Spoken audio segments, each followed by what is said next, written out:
2026. Dear Hurt Me. How do you continue to love when your heart has been broken so many times before? When I think of what my heart must look like, I imagine something very damaged, very cracked, very chipped. I see something that's torn and tattered,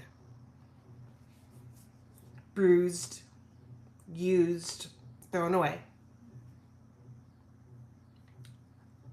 I am struggling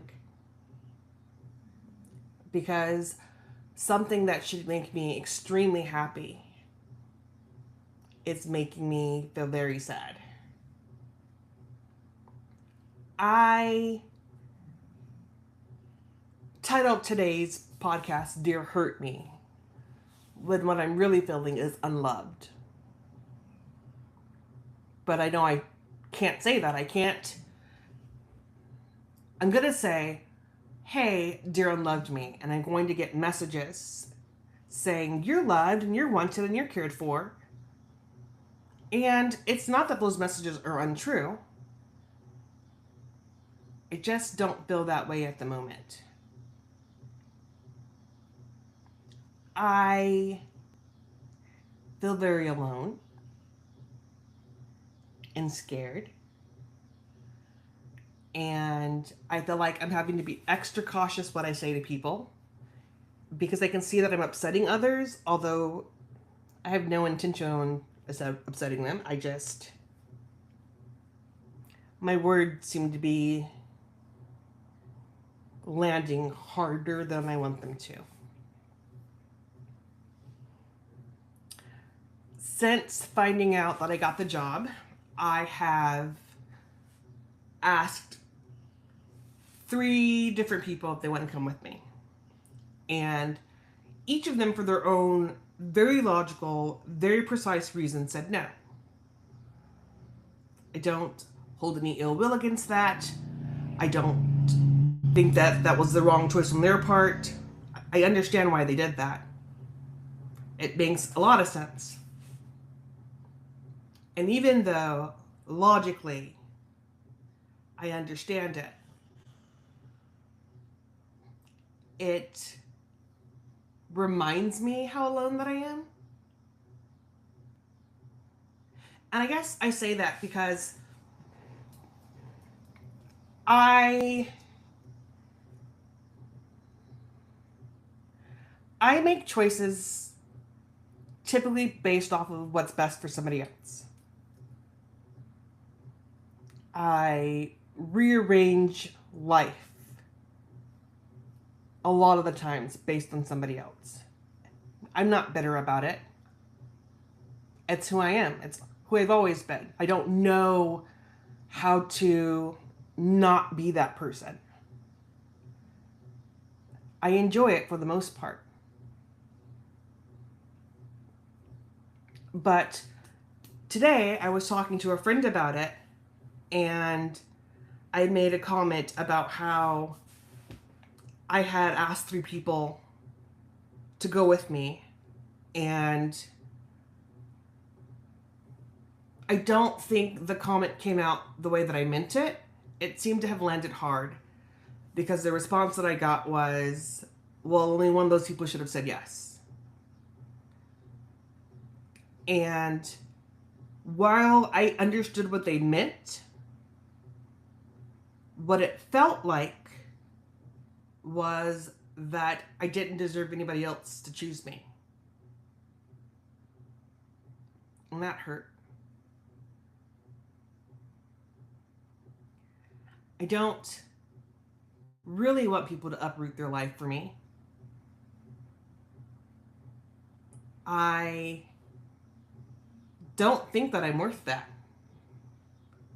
In the slightest. I never have. But in the back of my mind, I hope for it. It's just that little sliver of hope that says maybe one day somebody would want to choose me. And I think that's what hurts. And so I took a minute before I responded because I knew that my feelings were hurt and I didn't want it to come off like I was trying to be attacking. And I stated that everyone deserves someone to say yes and follow through, whether it's romantic or not. And I think what was misconstrued from that message was that I was saying that that person should have said yes to me. And that's not what I meant. I was saying in my own way, I just wanted someone to choose me. And that's not happening. And I'm struggling with that. And there have been several times just today that I thought about backing out of my decision. And then I remind myself that's why I need to do it even more. I find myself trying to talk myself into all the things that can go wrong. Why this won't work.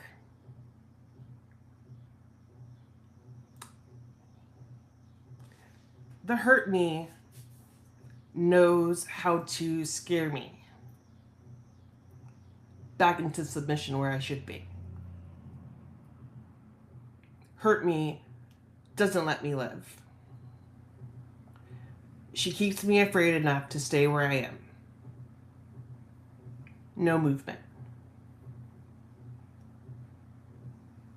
Today hurt me is very loud. It's almost like she's standing there and she's just screaming in my ear. I want to turn it off. I'd like to turn it down. But it's something I get to live with. So today, I still did the things I needed to do. I went to work and I had an okay day. And then I came home and took care of some business. And then I picked my kiddo up from school, blasting Hamilton because he loves Hamilton. And we laughed and sang on the way back home. And then we talked about his event that he was going to tonight. And his bakings, because he baked some goods to take with him. And then I dropped him off. And he's there enjoying himself, I hope. And I am waiting to go pick him up. And while I was waiting, I was talking to my friend. And I was struggling with that conversation. Much like I do a lot of conversations. You see, my friends are quick to tell me how much I matter and how much they care and how much they're always there for me. And I know those words to be true. It always feels like the "I'd do anything for you" isn't really anything. That makes sense though, right? Like, they're just words. And at some point in time, I have to be able to discern what's just words and what's the truth. And I think this week, that lesson's just coming harder than I expected.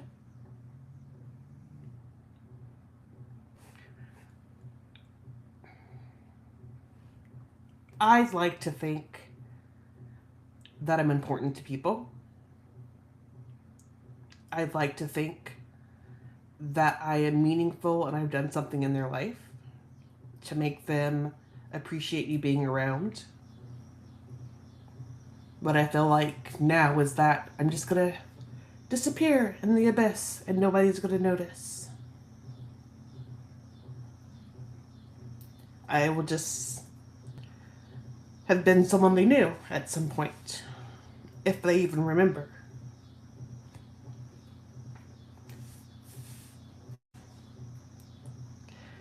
And I think it's that reason that I have to stay with my decision.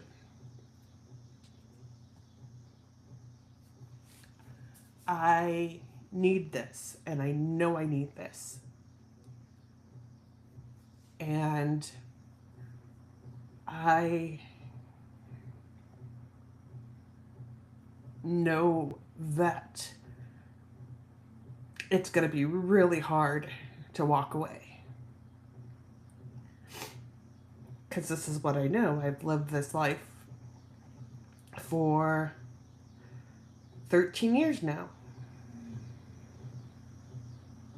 And although I'm not going away forever, it's a temporary assignment, it feels really heavy.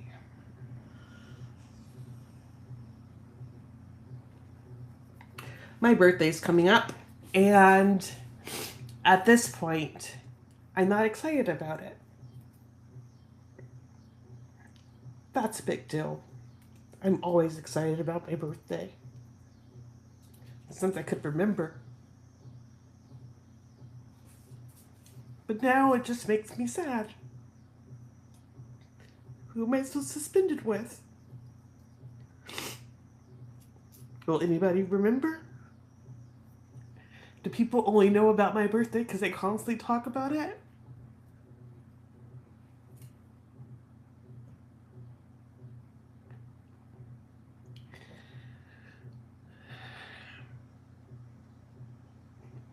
I know this weekend I'm going to have to do a lot of work. Not so much on physical things, but on being able to manage my emotions. I don't want to spiral. I can't afford to spiral. I have to get things in order, and I have to make plans and make lists. What I'm taking and what I'm leaving. I can do that with things. I don't know how to do that with people.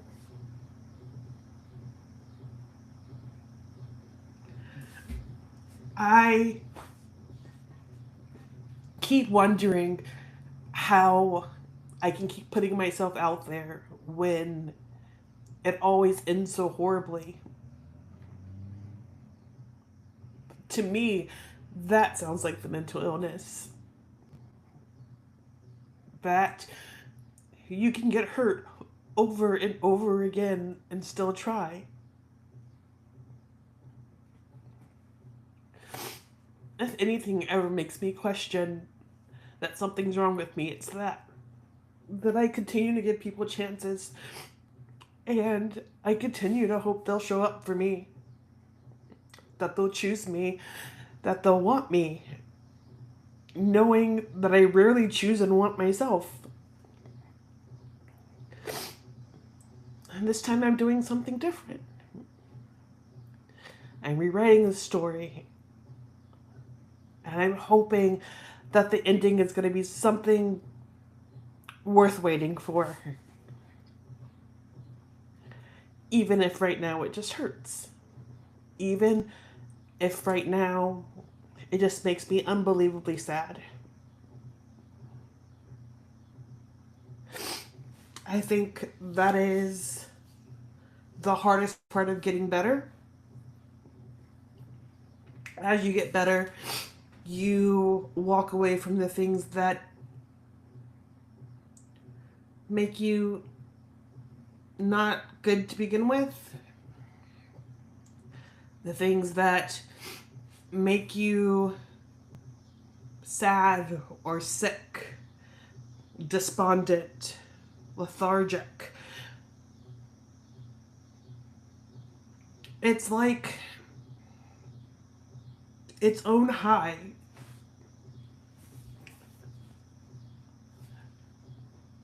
There are those of us who have never touched drugs.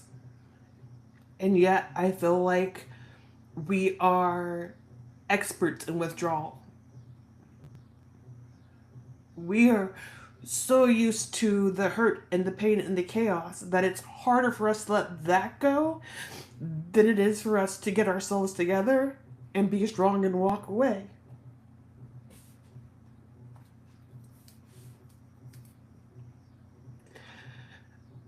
I hope that I'm doing the right thing. I know that I'm doing the right thing, but it doesn't make it easier.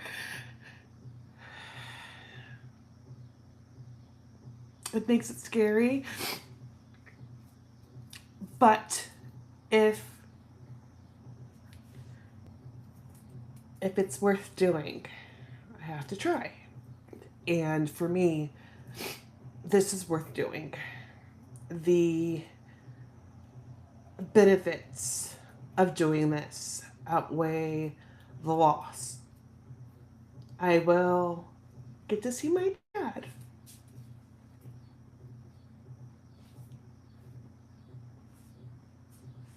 who I haven't seen in years. And while at my age, that doesn't seem like a big deal. When I am the most stressed out, when I am the most upset, all I want is my daddy. And I know that this move, this decision gets me time with him, and it means so much to me. And I get to see sisters and brothers who I haven't seen in years, and friends. And I'm trying to remember all the positive reasons that I'm doing this, all the good, instead of listening to the thoughts that are drowning me in my head. Because that's what happens, right? We talk about mental health as if it's this taboo thing versus what it is. It's just a natural thing. Like, we can't help it, we can't escape it, we can't make it go away. Many times that those of us are struggling, we wish that we weren't. We wish that we could stop it. We wish that we can just make it go away. And if it were easy to do that, we would. Nobody wants to feel like this.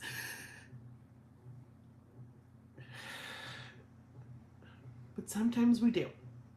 And sometimes we think that it'll be the last of us, that we won't be able to push forward and move on. But we can. And we do. And if I could survive all the things that I've gone through, I can survive this. I can be hurt and excited. I can be sad and elated. I could be all the things at one time. And I get to decide when to focus on which one. And I think that tonight, because I am sitting by myself in my office with my dogs who are passed out beside me, that it's easy to be sad. I don't have anyone to distract me. It's easy to sit in my feelings. Because that's what we do when we are really in this headspace. We hide and we either put on a really good mask so that people don't ask us about it, or we just don't show face. Neither of those are healthy. So, I'm showing my face as puffy and as yucky as it looks. I am showing up. I'm showing out. I'm cheering myself on. After this, I will probably get a phone call because I was on the phone before I got on this podcast. Actually, no. He should go to bed. Maybe I won't get on a phone call. But today, my bite of pie was a really big chunk of pie. I let myself be sad. And I didn't change my mind. I didn't say, oh, because I'm worried, oh, because I'm scared, it must mean I'm doing the wrong thing. And back out. I said, hey, this is scary and it's icky and I don't like it. But I'm still doing the right thing. Growth sometimes is yucky and icky. Sometimes it's hurtful and painful. Growing hurts. It's okay. So, I am going to enjoy my nice, thick bite of pie. I'm going to imagine it's pecan pie because it's my favorite. True story, I prefer pecan pie over birthday cake. And I am going to feel my feelings. I am going to process my feelings. And I'm going to be okay.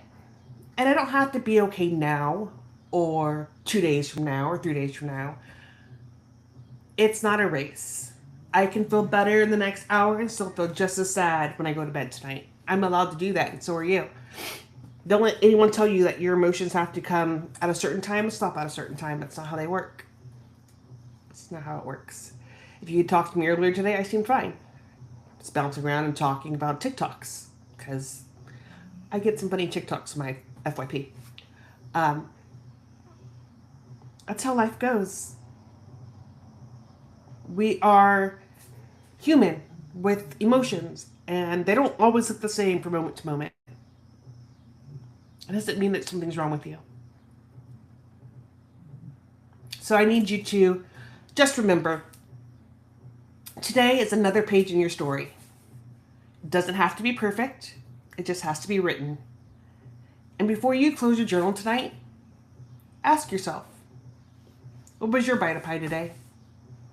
Until tomorrow, love you loud.